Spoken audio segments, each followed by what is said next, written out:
Joining us now via the phone is presidential candidate Congressman Ron Paul, Republican from Texas. And Representative Paul, thanks so much for being here on Newsmax TV. Thank you. Nice to be with you. Well, Senate Republican leader Mitch McConnell proposed giving the president the power to unilaterally raise the debt ceiling, adding that the consequences of failing to raise the debt ceiling are too great. Is McConnell capitulating in the debt debate, or is his plan a brilliant one? It's not a brilliant one, and we are capitulating.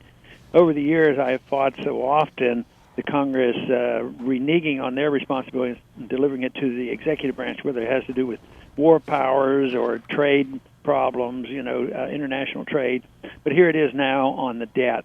No, I think it's terrible. It should be the Congress's responsibility, not giving this authority to the president to raise the debt limit. Now, what are you hearing on Capitol Hill? Is there any chance that McConnell's idea could actually gain traction, and how do you see this debate playing out? Well, so far, everybody I've talked to have been annoyed by it, and those are mostly the conservatives, so I don't know how many others are sympathetic to this, but I don't think it's going to work. I do think, though, that somehow or another they probably will raise the debt limit by making some promises that people will, fall in a trap to believing. But so far, they still have a lot of work to do. Now, you would vote against McConnell's proposal, correct? Oh, against his proposal and any effort to raise the debt limit, because I think that that's been our problem. We just permit the Congress to continue to spend and never do what they have to do, and that is cut back. Now, in your view, what's the solution? Well, the solution is quit spending, and of course, I have a list of priorities, but I think getting everybody to agree to those might be difficult, so I think it should be across-the-board cut.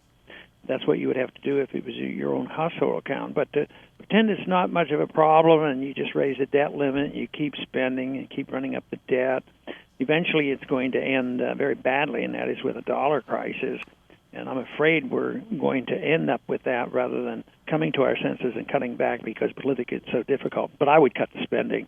Now, President Obama is threatening to hold seniors' Social Security checks hostage. What is your reaction to that? Well, I think that, again, is a scare tactic. I think the cash flow and Social Security, what they have on hand, can last, quite a while.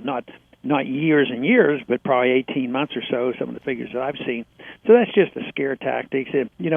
When they have government close downs or a threat of a close down because we don't pass the budget, the first thing they do is they prevent people from going up on the Washington Monument, so everybody sees that somebody has to suffer, and the people who come to Washington will see this. I think that's a little bit of that stuff with Social Security. They're not going to stop sending the checks out, and they have the money to do it without even bending the rules. The cash is there to take care of them for a good many months. Now, voters in the last election sent Washington the message to control spending if the debt limit is raised, if the GOP reaches some kind of compromise that involves mild cuts instead of significant ones, and maybe a tax increase.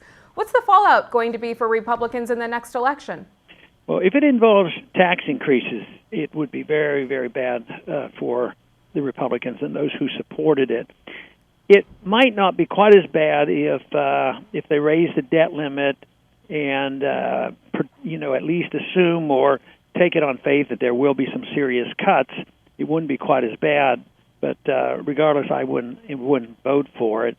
But I think it depends a lot on the economy, and since the economy is getting weaker, probably no matter what we do, the people are going to be pretty upset. And politics is very in flux today. That it was only a few years ago that the Republicans were losing drastically, and then all of a sudden the Democrats are losing because the problems are so difficult. Now, lawmakers are making political hay while Americans are suffering through this lagging economy. Are voters right to feel frustrated? Absolutely, but they should put it in perspective because right now all that we're dealing with in Washington is the blame game. Who's at fault? Is it all Obama's fault, or is it something Republicans did in the past? And I think it's what Republicans and Democrats and many, many administrations have done for a good many years, accepting the principles of central economic planning and a monetary system that encourages this type of behavior, as well as a foreign policy that gets us involved in these many wars constantly, and they seem to never end. So that's what the real problem is. And until we change that attitude, I don't see how we can get a handle on what's happening. Okay, let's talk about this morning. Fed Chairman Ben Bernanke said that the Fed stands ready to respond with more stimulus if needed. What's your reaction to that? Same old. I mean, it's the same thing. That's his only tool. In a weak economy, you print money, you stimulate, you run up debt, you try to get people to spend money, which is exactly opposite of what we need. A consumer couldn't do that. If a person, was deeply in debt, you don't tell them to go out and get another credit card and don't work hard. You tell them to quit spending, no more credit, and get an extra job and pay off your debt. So, and he's saying that, yes, he still has room. He can print money, and he will. That's part of his whole entire philosophy. But the whole thing is there's a limit to that, and the limit isn't so much a legal limit as it is a market limit, because eventually printing all this money will get people to quit buying our debt, and they're buying less of it now. We don't have as much use of the dollar as a reserve currency, and eventually they'll reject the dollar at the rate we're going. Now, this week you announced that you would not seek a 13th term in Congress next year and will concentrate instead on running for president. And according to published reports, Fed Chairman Ben Bernanke smiled when he heard that you won't run for re-election. Will you miss Ben Bernanke? Well, not really, but I don't see so much of this in personal terms, and we addressed that today a little bit in the banking committee, and that subject came up and kidded a bit about it. But no, I'm interested in monetary policy, but I think it's the policy, and I actually made a point today, or tried to, that it's the overall policy of central economic planning, which Congress and the Fed participates in. That's the real problem. So it's not just changing this Federal Reserve Board chairman wouldn't do much good. Just changing Congress won't do much good unless you get people who actually understand the Constitution.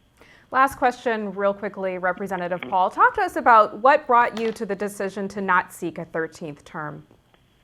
Well, one of the major reasons was that I didn't want to run for two offices at one time. I didn't want two campaigns. I did that before, and I think it deserves some criticism. So I've just decided I'm going to concentrate, in the presidential race. The campaign is going very well, so much better than it did 4 years ago, and the conditions are so different, and that's one of the reasons people are listening more to this non-interventionist foreign policy. They're listening to my views on the Federal Reserve, as well as the reason why we must balance the budget.